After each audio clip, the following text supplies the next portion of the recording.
Praise the Lord. Greetings to you all in the name of our Lord and Savior Jesus Christ. Today's Bible verse, Psalms 107 verse 6. Then in their trouble they called to the Lord and he saved them from their distress. ಕೀರ್ತನೆಗಳು 107 6ನೇ ವಚನ. ಅವರು ತಮ್ಮ ಇಕ್ಕಟ್ಟಿನಲ್ಲಿ ಯೆಹೋವನಿಗೆ ಮೊರೆಯಿಡಲು ಆತನು ಅವರನ್ನು ಕಷ್ಟದಿಂದ ಬಿಡಿಸಿದನು. ಹೌದು ನನ್ನ ಪ್ರಿಯ ದೇವಜನರೇ, ದೇವರು ಇವತ್ತು ನಮಗೆ ಉತ್ತಮವಾದ ವಾಕ್ಯವನ್ನು ತೋರಿಸಿಕೊಡ್ತಾ ಇದ್ದಾರೆ. ಅವರು ತಮ್ಮ ಇಕ್ಕಟ್ಟಿನಲ್ಲಿ ಯೆಹೋವನಿಗೆ ಮೊರೆ ಇಟ್ಟರು ಎಂಬುದಾಗಿ ನಾವು ಇಲ್ಲಿ ವಾಕ್ಯದಲ್ಲಿ ನೋಡ್ತಾ ಇದ್ದೇವೆ. ಹೌದು, ಅವರಿಗೆ ಇಕ್ಕಟ್ಟಿನ ಸಂದರ್ಭ ಬಂದಿತ್ತು, ಅವರು ಕಷ್ಟಕ್ಕೆ ಒಳಗಾಗಿದ್ದರು. ಅಂತ ಒಂದು ಸಂದರ್ಭದಲ್ಲಿ ಅವರು ದೇವರಿಗೆ ಪ್ರಾರ್ಥನೆ ಮಾಡಿದರು ಎಂಬುದಾಗಿ.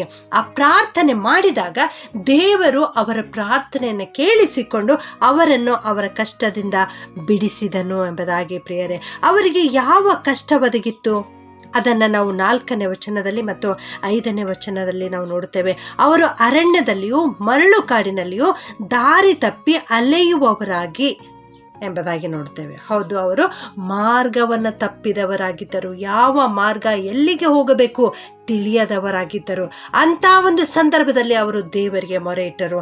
ನನ್ನ ಪ್ರಿಯ ಸಹೋದರ ಸಹೋದರಿ, ಇವತ್ತು ನೀನೇನಾದರೂ ಮಾರ್ಗ ತಪ್ಪಿದವನಾಗಿದೆಯಾ?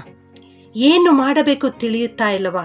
ಯಾವ ನಿರ್ಣಯ ತೆಗೆದುಕೊಳ್ಳಬೇಕು ತಿಳಿಯುತ್ತಾ ಇಲ್ಲವಾ? ಹಾಗಿರುವುದಾದರೆ ಯೆಹೋವ ದೇವರ ಬಳಿಗೆ ಬಾ, ಯೇಸು ಕ್ರಿಸ್ತನ ಹತ್ತಿರ ಬಾ, ನೀನು ಆತನಿಗೆ ಮೊರೆ ಇಡು. ನಾನೇ ಮಾರ್ಗ ಎಂಬುದಾಗಿ ಹೇಳಿದ ದೇವರು ನಿನಗೆ ಖಂಡಿತವಾಗಿಯೂ ಮಾರ್ಗವನ್ನು ತೋರಿಸಿಕೊಡುತ್ತಾರೆ. 5ನೇ ವಚನದಲ್ಲಿ ನೋಡ್ತೇವೆ, ಹಸಿವೆ ನೀರಡಿಕೆಗಳಿಂದ ಬಲಗುಂದಿದವರಾಗಿದ್ದರು ಎಂಬುದಾಗಿ. ಅವರು ಅರಣ್ಯದಲ್ಲಿ ಹಸಿವೆಯಿಂದ ಬಳಲುತ್ತಾ ಇದ್ದರು, ಬಾಯಾರಿದವರಾಗಿದ್ದರು, ಅವರಿಗೆ ಅನ್ನಪಾನ ಇಲ್ಲದಾಗಿತ್ತು. ಅಂಥ ಒಂದು ಸಂದರ್ಭದಲ್ಲಿ ಅವರು ದೇವರಿಗೆ ಮೊರೆ ಇಟ್ಟರು. ಪ್ರಿಯರೇ, ಇವತ್ತು ನೀನು ಕೂಡ ಅನ್ನಪಾನವಿಲ್ಲದೆ ಬಳಲುತ್ತಾ ಇದೆಯಾ?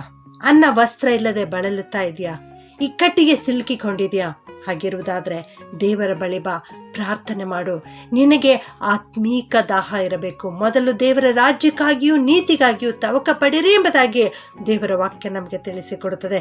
ನಾವು ಆತ್ಮೀಕ ದಾಹದಿಂದ ಕ್ರಿಸ್ತನ ಬಳಿಗೆ ಬರುವುದಾದರೆ, ನಾನೇ ಜೀವಜಲದ ಬುಗ್ಗೆ ಎಂಬುದಾಗಿ ಹೇಳಿದ ಯೇಸು ಸ್ವಾಮಿ ನಮ್ಮೆಲ್ಲರ ಬಾಯಾರಿಕೆಯನ್ನು ತಣಿಸುವಾತನಾಗಿದ್ದಾನೆ. ಆತನು ನಮಗೆ ಅನ್ನ ಪಾನಗಳನ್ನು ವಸ್ತ್ರಗಳನ್ನು ಕೊಟ್ಟು ನಮ್ಮನ್ನು ನಡೆಸುವಾತನಾಗಿದ್ದಾನೆ. ಇದೇ ಕೀರ್ತನೆಯಲ್ಲಿ 4 ಸಾರಿ ಈ ವಾಕ್ಯವನ್ನು ಹೇಳಿರುವಂಥದ್ದನ್ನು ನಾವು ನೋಡ್ತೇವೆ. 6ನೇ ವಚನದಲ್ಲಿ, 13ನೇ ವಚನದಲ್ಲಿ, 19ನೇ ವಚನದಲ್ಲಿ ಮತ್ತು 28ನೇ ವಚನದಲ್ಲಿ ಇದೇ ವಾಕ್ಯ ತಿಳಿಸಲ್ಪಡ್ತಾ ಇದೆ. ಅವರು ತಮ್ಮ ಇಕ್ಕಟ್ಟಿನಲ್ಲಿ ಯೆಹೋವನಿಗೆ ಮೊರೆ ಇಡಲು ಆತನು ಅವರನ್ನು ಕಷ್ಟದಿಂದ ಬಿಡಿಸಿದನು ಎಂಬುದಾಗಿ. ನಮ್ಮ ದೇವರ ವಾಕ್ಯಗಳು ಜೀವವುಳ್ಳ ವಾಕ್ಯಗಳಾಗಿವೆ. ಹೌದು, ನಮ್ಮ ದೇವರು ನಾವು ಇಕ್ಕಟ್ಟಿನಲ್ಲಿ ಆತನಿಗೆ ಮೊರೆ ಇಡುವಾಗ ಆತನು ಬಿಡಿಸುವಾತನಾಗಿದ್ದಾನೆ. ದಾವೀದನ ಕುರಿತು ಕೂಡ ನಾವು ನೋಡುತ್ತೇವೆ. ಅವನೂ ಕೂಡ ಒಂದು ಸಾರಿ ಬಲೂ ಇಕ್ಕಟ್ಟಿಗೆ ಒಳಗಾಗಿದ್ದನು ಎಂಬುದಾಗಿ 1ನೇ ಸಮುವೇಲ 30ನೇ ಅಧ್ಯಾಯ 6ನೇ ವಚನದಲ್ಲಿ ನಾವು ನೋಡುತ್ತೇವೆ. ದಾವೀದನು ಬಲೂ ಇಕ್ಕಟ್ಟಿನಲ್ಲಿ ಬಿದ್ದನು ಎಂಬುದಾಗಿ. ಯಾಕೆ ಅವನು ಇಕ್ಕಟ್ಟಿನಲ್ಲಿ ಬಿದ್ದನು ಎಂದರೆ, ಅವನು ವಾಸವಾಗಿದ್ದ ಚಿಕ್ಲಗೂರನ್ನು ಅಮಾಲೇಕ್ಯರು ಸುಟ್ಟು ಬಿಟ್ಟು ಅಲ್ಲಿರುವವರೆಲ್ಲರನ್ನ ಸೆರೆ ಹಿಡಿದುಕೊಂಡು ಹೋಗಿದ್ದನು. ಅಲ್ಲಿರುವ ಆಸ್ತಿ ಪಾಸ್ತಿ ಎಲ್ಲವನ್ನ ಸೂರೆ ಮಾಡಿಕೊಂಡು ಹೋಗಿದ್ದರು. ಹೀಗಾಗಿ ಅವನು ಬಲು ಇಕ್ಕಟ್ಟಿಗೆ ಒಳಗಾಗಿದ್ದನು, ಚಿಂತೆಗೆ ಒಳಗಾಗಿದ್ದನು. ಹೆಂಡತಿ ಮಕ್ಕಳನ್ನ ಸೆರೆ ಹಿಡಿದುಕೊಂಡು ಹೋಗಿದ್ದರು. ಆಗ ಅವನ ಜೊತೆ ಇರುವ ಜನರು ಕೂಡ ಇವನಿಂದಲೇ ಹೀಗಾಗಿದೆಯಲ್ಲ ಎಂಬುದಾಗಿ ದಾವೀದನಿಗೆ ಕಲ್ಲೆಸೆದು ಕೊಲ್ಲಬೇಕು ಎನ್ನುವ ಆಲೋಚನೆಯಲ್ಲಿದ್ದರು. ಆಗ ಅವನು ಬಲು ಇಕ್ಕಟ್ಟಿಗೆ ಈಡಾಗಿ ಅವನು ಏನು ಮಾಡಿದನು ಗೊತ್ತೇ? ಅವನು ಯೆಹೋವ ದೇವರಿಗೆ ಮೊರೆ ಇಟ್ಟನು. ಪ್ರಿಯರೇ, ಆತನು ಪ್ರಾರ್ಥನೆ ಮಾಡಿದನು. ತನ್ನ ದೇವರಿಗೆ ಪ್ರಾರ್ಥನೆ ಮಾಡಿದಾಗ ದೇವರು ಅವನಿಗೆ ಉತ್ತರವನ್ನು ಕೊಟ್ಟರು. 8ನೇ ವಚನದಲ್ಲಿ ನಾವು ನೋಡ್ತೇವೆ, ದಾವೀದನು ಯೆಹೋವನನ್ನು, ನಾನು ಆ ಗುಂಪನ್ನು ಹಿಂದಟ್ಟಬಹುದೋ, ಅದು ನನಗೆ ಸಿಕ್ಕುವುದೋ ಎಂಬುದಾಗಿ ಕೇಳಿದನು ಎಂಬುದಾಗಿ. ಪ್ರಿಯರೇ, ಹೌದು, ದೇವರಿಗೆ ದಾವೀದನು ಪ್ರಾರ್ಥನೆ ಮಾಡಿದಾಗ ಅದೇ ವಚನದಲ್ಲಿ ದೇವರು ಉತ್ತರವನ್ನು ಕೂಡ ಕೊಡ್ತಾ ಇದ್ದಾರೆ.